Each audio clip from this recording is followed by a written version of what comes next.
bakunzi ba Oxygen TV twongeye kubasuhuza abari muri Amerika, bari Buraya, muri Afrika, ku migabane yose twongeye kubasuhuza. Imana ibarinde. Birashoboka ko waba utameze neza ariko izere ko uzakira.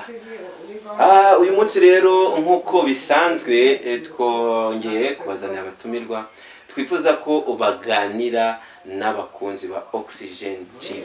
Reka dutangire mutwibwira kandi ndifuza ko mutubwira amazina yanyu ababyeyi babizi. Kaduhere hano. Okay, murakoze. Nitwa Mukanyandwa Francine. Ariko nkuko mubizi ko ndi umukinnyi w'amafilime. Nkaba nitwa nyina wa Mbogo muri filime. Nyina wa Mbogo muri filime. Amazina yawe nyakuri? Amazina nyakuri nayababwiye ni Mukanyandwa Francine, ababyeyi banjye babizi. Alphonsine. Nanone turi kumwe n'undi musore mbona atari ubwa mbere agaragaye kuri Oxygen TV, ngira ngo abasanzwe bareba comedy, ngira ngo mutangiye kugenda mumenya. Wowe amazina yawe nayahe? Yego murakoze. Amazina yanjye ababyeyi banyise ni Ifasha Ernest. Ariko mu mazina ndimo ndakoresha muri sinema nyarwanda mu mafilime atandukanye ni Kongwe. Niyo mazina yanjye nkoresha. Yes. Reka rero dutangire ikiganiro cyacu nyuma yuko bamaze kutwibwira. Turifuza ko noneho twatangira mutubwira urugendo rwanyu muri sinema. Nyina wa Mbogo rero icyo nifuza ko tuganira, ese winjiye muri sinema muri uno mwuga, urugendo rwa filime nyarwanda warutangiye ryari, kuyihe filime? Urugendo rwa filime nyarwanda narutangiye ari Kanyombya njyanyemo. Twari ahantu twagiye gukinira filime, umuntu tugiye gukinira filime ajya hanze. Kanyombya bwabibwira boss we. Boss we ahita amubwira ngo njyane, banyinisha basanga. Reka tugende gake. Kanyombya we mwahuye muti? Kanyombya ko twaduturanye yajyaga aza no mu rugo, ubwo niho twahuriye. Niho mwahuriye. Hanyuma aragufata arakujyana?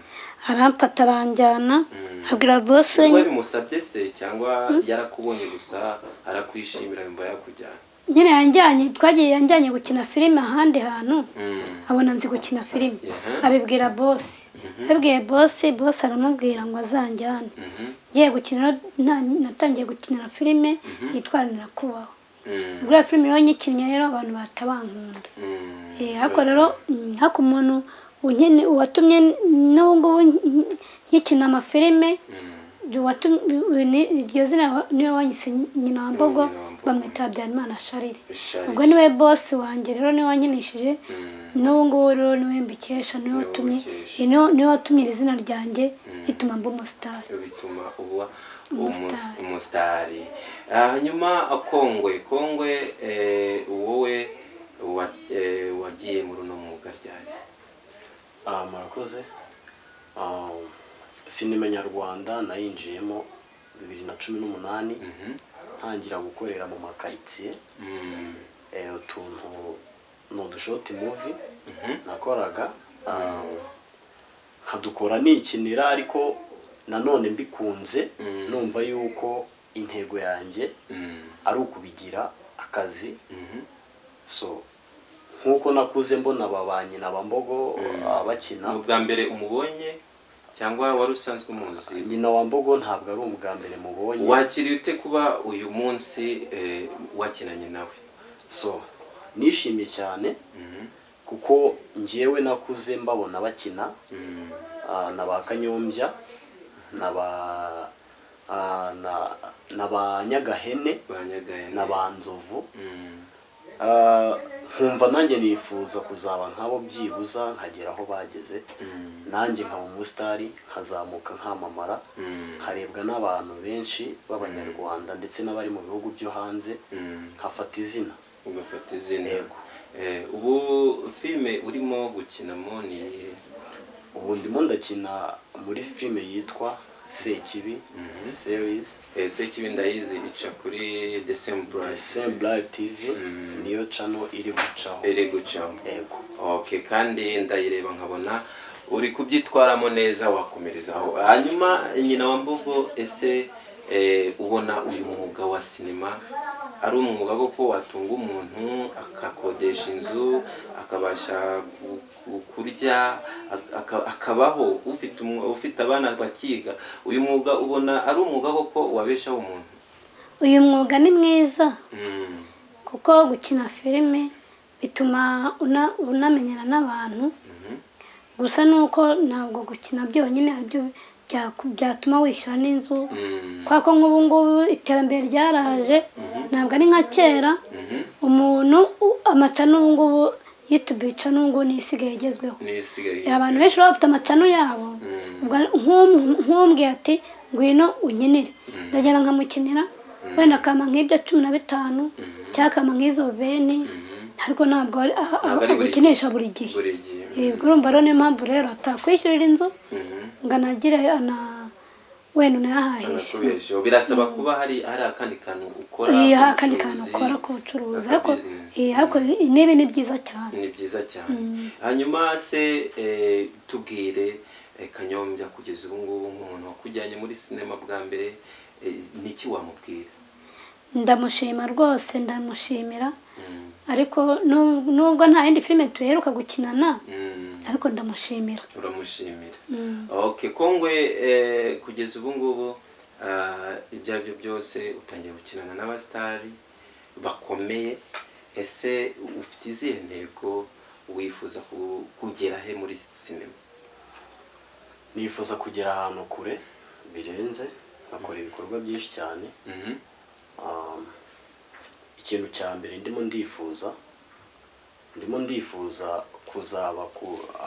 kuzagira urwego nk'urwo byibuza banyagiso bariho, cyangwa se Papa Savana bamenya, bariya nibo bantu nireferaho cyane cyane. Aba ba nyina wa Mbogo urabona ni abantu bafite izina guhera kera cyane, bazi guhera za 2006 2007 bakina mu mafilme yabanjije bacuruza amasede, ndabyibuka. Ariyo mpamvu nakubwiye ko nyina wa Mbogo wenda atari ubwa mbere namubonye, kuko bacaga mu makaritsiye barimo baracuruza amasede. Ubwo rero ngiyewe ikintu cya mbere nshaka no kuzamuka nanjye ngafata izina, hanyuma tukazamura sinema nyarwanda tukayubaka, kuko nta bandi bazayitwubakira atari twebwe tuyubakiye. Birashoboka ko hari abantu bafite macano nk'uko nyina wa Mbogo wabivuze. Ese watubwiye turashaka kugira noneho ubu tuvugana, bwira abakunzi bawe cyangwa se n'abandi bantu bagukunda, ubabwire nimero zawe. Abakunzi banje bankunda, ubwo n'abafana banje kandi nanjye ndabakorera n'abafana banje, nababwira nomero yanjye kugira ngo bajye banansuhuza tuvugane. None nitwa Mukanyandwi Alphonsine, nabibwiye nimero yanjye ni 0788 13 058 78. Wayisubiramo? 0788 13 058 78. Hanyuma se nyina wa Mbogo wifuza kugera he muri sinema? Wumva wagera ahantu wifuza kugera he muri sinema nyarwanda? Nifuza gukina noneho rero ku buryo wenda nanjye byazagiriza aho ikintu cyaza, mbese nazagira icyo nanjye nazigezaho. Okay, hanyuma Kongwe watubwiye ko wishimiye kuba wakinanye n'abastari uyu munsi, unatubwira ko ukunda banyagiso, ukunda Papa Sava. Ese Kongwe ubu urimo urakinira abandi, ese wowe uteganya kuba wakorera ryari? Yego, YouTube channel ndayifite, ngiye gutangira gukoresha abafana banje bagiye kubona. YouTube channel yanjye yitwa Kongwe TV 250. Kongwe TV 250. Nimero zawe? nimero zanjye ni 078 06 49 126. Yes, bakunzi ba Oxygen TV, reka dusoze tubashimira mwakoze. Gira icyo ubwira abakunzi ba Oxygen TV. Abakunzi banjye rwose ndabashimiye ko mu nkunda, ariko mbasabye ko namwe muzamukunda amafilime nyarwanda. Filime nyarwanda ni nziza cyane, zituma umuntu atinyuka agasabana n'abandi bose. Harimo n'isomo. Harimo n'isomo pe. Nibyo mbifurije. Yes, mwakoze kuza n'ikindi gihe tubakenera ko muha ikiganiro abakunzi banyu. Nizere ko muzagaruka. Tuzagaruka rwose kuko turabakunda. Yes, bye bye. Bye.